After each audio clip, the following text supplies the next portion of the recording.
के संग bride and groom के लिए चुनिए best parlour, dream dry for main and women.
Dreams bring back all the memories of everything we've been through. Toast to the ones here today. Toast to the ones that we lost on the way. Cause the dreams bring back all the memories. And the memories bring back you. There's a time that I remember when I did not know no pain. When I believed in forever, everything would stay the same. Now my heart feels like December. Will somebody say your name? Cause I can't reach out to call you, but I know I will one day. Hey, everybody hurts sometimes, everybody hurts someday. Hey, hey, everything will be alright. Go and raise your voice and say, hey, here's to the ones that we got. Cheers to the wish you were here, but you're not. Cause the dreams bring back all the memories of everything we've been through. Toast to the ones here today. Toast to the ones that we lost on the way. Cause the dreams bring back all the memories. And the memories bring back you. Memories bring back you.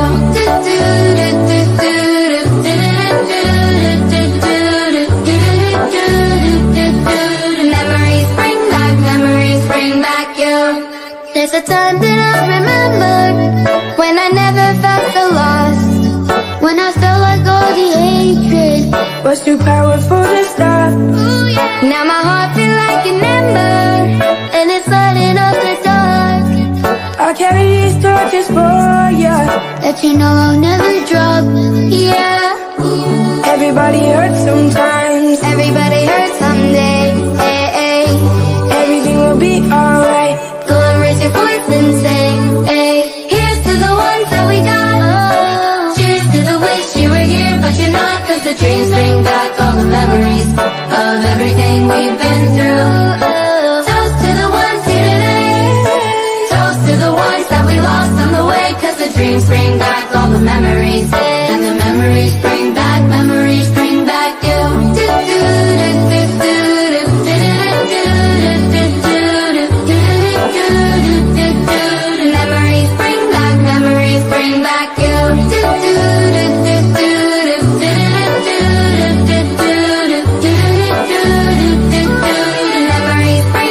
Memories bring back you. Yeah, yeah, yeah. Yeah, yeah, yeah, yeah, Memories bring back you.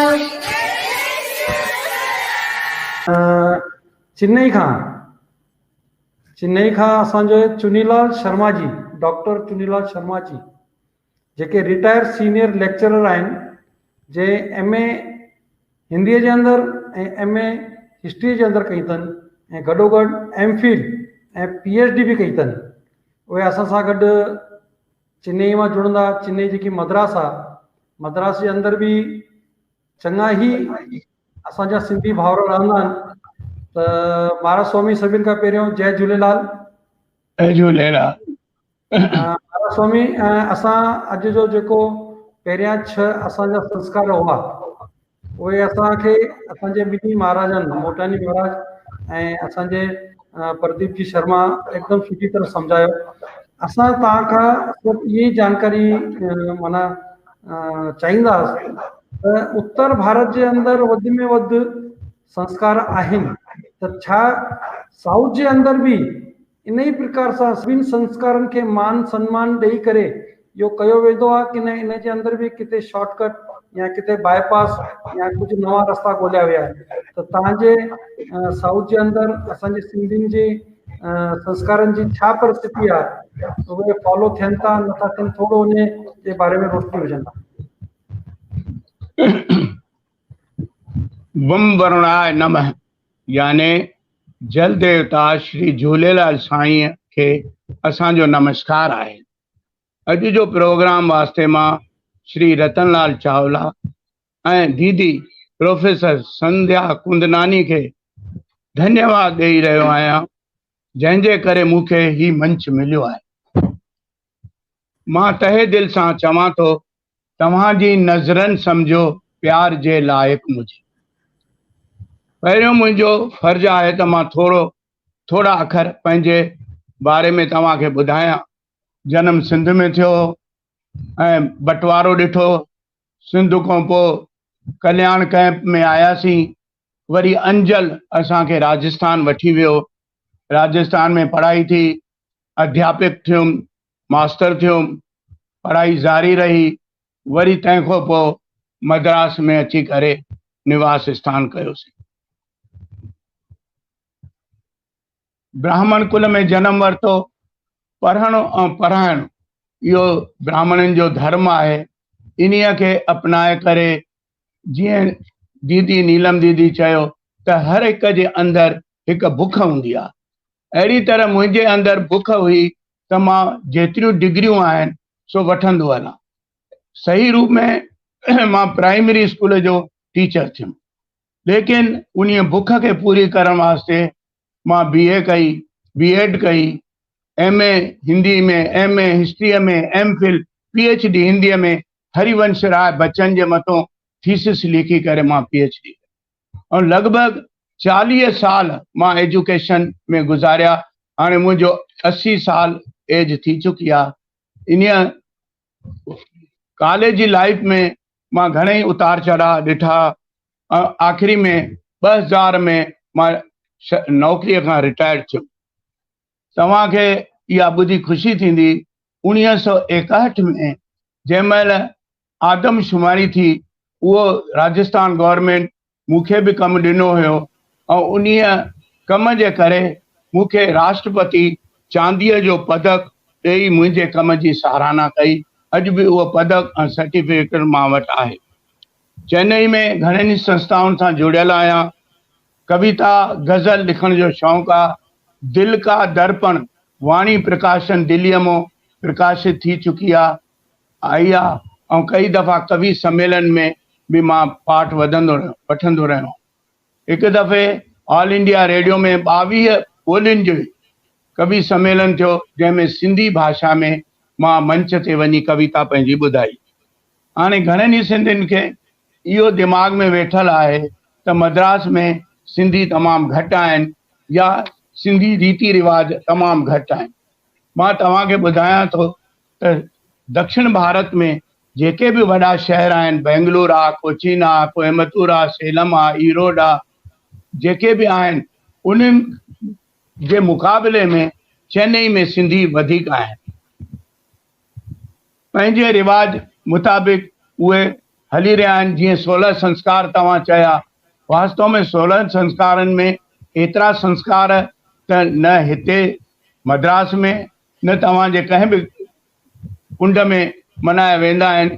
के ख़ासि ख़ासि संस्कार आहिनि जिन खे मान्यता प्राप्त थियल आहे। ऐं सिंधी हिते एतिरनि सुठनि पदनि ते आहिनि। मिस्टर राजेश लखानी IAS अफ़सर आहे, उहो तमिलनाडु सरकार में पहिरियों आदमशुमारी जो कमिश्नर हुयो, हाणे बि ऊचे पद ते उते विद्यमान आहे। हितों जा सिंधी वास्तव में घणेई जेके आहिनि से वापारु कंदा आहिनि ऐं कपिड़े जा ॾाढा वॾा वॾा शोरूम आहिनि, लेकिन जेका नई पोख आहे उहा पढ़ाईअ में लीन आहे ऐं पढ़ाईअ जे करे वॾे वॾे नौकरियुनि में ऐं वॾे वॾनि कंपनियुनि में कमु करे रहिया आहिनि। चेन्नई में घणेई अहिड़ियूं संस्थाऊं आहिनि जिन में सूफ़ी दर, सिंधु सदन, वासवाणी सेंटर, साईं टेऊंराम मंदिर, धन निरंकारी मंदिर, अनेक टिकाणा मंदिर आहिनि। सूफ़ी दर जेको आहे, अगरि तव्हांजो अचणु कंहिं महिल मद्रास में चेन्नई में थिए त सूफ़ी दर वञण जो चांस ज़रूरु वठंदा। सूफ़ी दर बाबा शहनशाह नेमरा साहिब जे ख़ासि पवित्र दर आहे। सही रूप में सूफ़ी मत जो हिते इनखे मान्यता मिलियल आहे। चवंदा आहिनि सूफ़ी दर ख़ुदा जो दर। दादा रतन चंद जेके हुया उहे सूफ़ी दर जी सेवा कंदा हुया। अॼु हाणे उहे हिते न आहिनि। 5-6 साल पहिरियों उन्हनि जो स्वर्गवास थियो। हिकिड़ो ट्रस्ट उनखे हलाए रही आहे जंहिंमें अशोक खूबचंदाणी मुख्य कार्यकर्ता आहे। सूफ़ी दर पंहिंजी इमारत आहे ऐं सभिनी देवी देवताउनि जा खे मान्यता प्राप्त आहे। ख़ासि कर सूफ़ी दर में बाबा शहनशाह जो वर्सी जनम उत्सव, दादा जो वर्सी जनम उत्सव ऐं नवरात्रनि खे मल्हाईंदा आहिनि। तव्हांजे कल्याण कैंप मां उल्हासनगर मां विपिन सेवानी हर साल 5-6 दफ़ा सूफ़ी दर ते ईंदो आहे, पंहिंजो प्रोग्राम ॾेखारींदो। हिन दर ते वॾा संत ऐं महात्माऊं ऐं गायक अची चुका हुआ। चंचल, सुखवेंद्र, निरूला, अनूप जलोटा, अनु मलिक, लखा सिंह लखा, ऋचा शर्मा, दादा JP वासवाणी, चमन नार, संत गायक हिते अची चुका, पंहिंजी हाज़िरी ॾेई चुका आहिनि। सभिनी ॿियो हिते हिन सूफ़ी दर जी ख़ासियत आहे त रमज़ान जे महीने में जेको सॼो महीनो हलंदो आहे, शाम जो सूफ़ी दर जा जेके सेवादारी आहिनि खाधे जो सामान खणी करे उन वॾी दरगाह ते पहुचनि, लॻभॻि 1000 माण्हुनि खे उहो खाधो ॾेई करे उन्हनि जो रोज़ा ख़तमु कंदा आहिनि। ॿियो हिते आहे सिंधु सदन। चेन्नई जो ख़ासि स्थान आहे सिंधु सदन। हिकु वॾी इमारत आहे, उन्हीअ में वॾो मंदरु आहे। उन में घटि में घटि 250-300 माण्हू सत्संग ॿुधी सघनि था। हेठि एयर कंडीशन हॉल आहे जिते शादियूं थींदियूं आहिनि। 2nd फ्लोर ते खाधे जो प्रबंध थियल आहे। ऐं इन में इन जी ख़ासियत छा आहे, सूफ़ी दर ऐं सिंधु मंडल जी ख़ासियत छा आहे, हर महीने लॻभॻि 80 विधवाउनि खे, 80 घुर्जाउनि खे खाधे सां कठो राशन ॾींदा आहिनि ऐं उन्हनि खे घर में पोइ कारियुनि ऐं टैक्सियुनि में पहुचाईंदा आहिनि ऐं उन्हनि जी ॾाढी सेवा कंदा आहिनि। स्पेशली सिंधु मंडल में जेके ॿार पढ़ाईअ में होशियारु आहिनि उन्हनि खे कपिड़ा, ड्रेसियूं, उन्हनि खे किताब ऐं उन्हनि जूं फीसां बि सिंधु मंडल भरींदो आहे। इन्हीअ खां अलावा साईं टेऊंराम जो मंदरु आहे, सो नई बिल्डिंग हाणे 2 साल पहिरियों उहा तयारु थी आहे। उन्हीअ में बिल्कुलु साधु संत अची करे पाठ कंदा आहिनि। प्रेम प्रकाश जो पाठ हलंदो आहे। सत्संग, कथा, कीर्तन, हवन, भॼन सभु थींदा रहंदा आहिनि। घणनि ई जॻहियुनि जा संत हिते ईंदा आहिनि। साधु वासवाणी सेंटर संगमरमर जो पत्थर जो तयारु थियल ॾाढो वॾे आलीशान मंदरु आहे, जंहिंखे जेका पाण दादा हिते JP वासवाणी ईंदा हुया ऐं दादा शाम हितों जी धुनी आहे। दादा वासवाणी सेंटर में भॼन, कीर्तन, गीत वग़ैरह थींदा रहंदा आहिनि। इन महिल हिननि जो जेको इंचार्ज आहे बिहारी लाल आहूजा, श्री हसमत गोलानी, श्री मुकेश खूबचंदानी, श्री लक्ष्मण भेरवानी ऐं श्री जय मूरजानी आहिनि। इन्हनि जे उत्साह लगन सां हिन जो ॾाढो नालो थी वियो आहे। JP वासवाणी पाण हिते कई दफ़ा आया आहिनि ऐं उन्हनि जा जेके प्रवचन थिया आहिनि ऐं सिंधी भाउरनि खे उन्हनि जो आनंद मिलियो आहे। ॿियो आनंदपुर दरबार आहे। घणा ई सिंधी भाउर ऐं भेनर अनंतपुर दरबार में वञी करे भॼन कीर्तन कंदा आहिनि। हिन स्थान जी ख़ासियत आहे त हिन में ॾेखाव न आहे। सिंधी डेवलपमेंट सोसाइटी जो जनम 2 साल पहिरियों थियो हुयो। हिन सोसाइटीअ जा हर्ता कर्ता विजय खत्री ऐं उनजी श्रीमती प्रतिभा खत्री आहे। हिन में सिंधी ॿोलीअ खे वधाइण वास्ते, सिंधी रीति रिवाजनि खे मान्यता ॾियण वास्ते, सिंधी कल्चर खे वधाइण वास्ते ही कमु करे रही आहे। चइनी टिकाणनि, मंदर ऐं पूजा ऐं सत्संग जो मुक़ाम आहे। हिते रही करे असां ईअं सम्झूं था त असां कंहिं सिंध जे हिक टुकर में रहूं था। शादी वियांह में लाॾा, छेॼ, नाच गाना, शहनाई, ढोल, मन लुभाइण प्रोग्राम थियनि था। चेन्नई में 7-8 विद्वान सिंधी बि रहनि था ऐं उन्हनि खे सिंधी संस्थाउनि जो पूरो साथ मिलियल आहे। मां सिंधी आहियां ऐं सिंधी माण्हुनि सां कठो रही रहियो आहियां, मौज मस्ती कयूं था, इहो फ़ख्रु मूंखे आहे। ऐं हिकु ॻाल्हि मां ॿुधायां त जेके संस्कार आहिनि, वास्तव में 16 संस्कार ज़रूरु आहिनि, पर हर हिकु सिंधीअ में इहे संस्कारनि जो यानी पैरवी नथा कनि। कुझु ख़ासि संस्कार आहिनि जंहिंखे असां, तव्हां ऐं ॿार सम्झनि था। मां अंत में पंहिंजूं 2 लाइना चई करे चवां थो, ॿियनि खे बदिलण खां पहिरियों ख़ुदि खे बदिले ॾिसो। ॿियनि खे बदिलण खां पहिरियों ख़ुदि खे बदिले ॾिसो। ॿियनि जहिड़ो बणजण खां पहिरियों सभ सां मिलणु सिखूं। सोजरे जी जो मतिलबु न मिलंदो किताबनि में, सोजरे जो मतिलबु न मिलंदो किताबनि में। सोजरे खे हासिल करण वारे ख़ुदि ॾीओ बणिजी सिखूं। थैंक यू, धन्यवाद।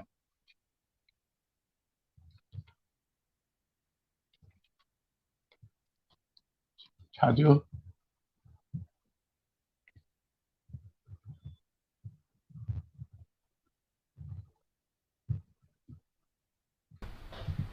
रतन sir unmute your mic. Ratan sir. दादा धन्यवाद। तव्हां जेकी लाइन आखिरियूं 2 चयूं, ख़ुदि खे ॿिए खे बदिलण खां पहिरियों ख़ुदि खे बदिलियो, एकदमि सही ॻाल्हि आहे, एकदमि सही ॻाल्हि आहे। ऐं शुरूआति ईअं थियणु खपे, जंहिं महिल असां हिकु आङुर ॿिए वटि कंदा आहियूं त 4 आङुरूं असां वटि हूंदियूं। त पहिरियों पंहिंजे पाण खे बदिलियूं त पोइ ॿिए खे बदिलण जी प्रक्रिया शुरू कयूं। साईं धन्यवाद। तव्हां एकदमि सुठो, तव्हांजे जेको साउथ जे अंदरि एतिरा सिंधी रहंदा आहिनि, मूंखे बि ख़बर कान्हे। मां ई तव्हांखे पुछियोमांव त दादा भाई हुते सॼो मद्रास, माना सॼा जेके मद्रास जा माण्हू जेके रहंदा हूंदा, असांजा सिंधी त उते एतिरा हूंदा ई कान। पर तव्हां जेकी जानकारी हाणे ॾिनी, एतिरियूं संस्थाऊं, माना अलाए घणियूं संस्थाऊं आहिनि, असांजे हिते बि एतिरियूं संस्थाऊं न हूंदियूं, एतिरियूं सिंधी संस्थाऊं असांजे कमु थियूं कनि। ऐं तव्हां सभु उन्हनि सां गॾु कमु था कयो, तव्हांजो बि सौभाग्य आहे। ऐं अॼु असांखे बि ख़बर पई, असां कॾहिं बि मद्रास ईंदासीं ऐं जे सॼी ॿुधो, तव्हांजो नंबर जंहिंखे बि कंहिंखे खपंदो मूंखां घुरी वठनि, जॾहिं मद्रास वञनि दादा सां मिली अचनि। ऐं ॿी ॻाल्हि, तव्हांजी जेकी डोइटी आहे, असां लास्ट टाइम हुनखे बि घुराए, उहा बि एकदमि अप्रतिम, एकदमि मज़ो अची वियो। हुनजो बि असां 5 मिंट ॿुधो, मज़ो अची वियो। हाणे तव्हांजे डोटीअ खे ॾिसी करे एतिरो त पक थी, असांजी ॿोली हिले नथी। ऐं हुनखे बि तव्हां जहिड़ा जे नाना ॾाढा आहिनि, त तव्हां सभिनि खे धन्यवाद। हाणे मां असांजी दीदी जेको टेक्निकल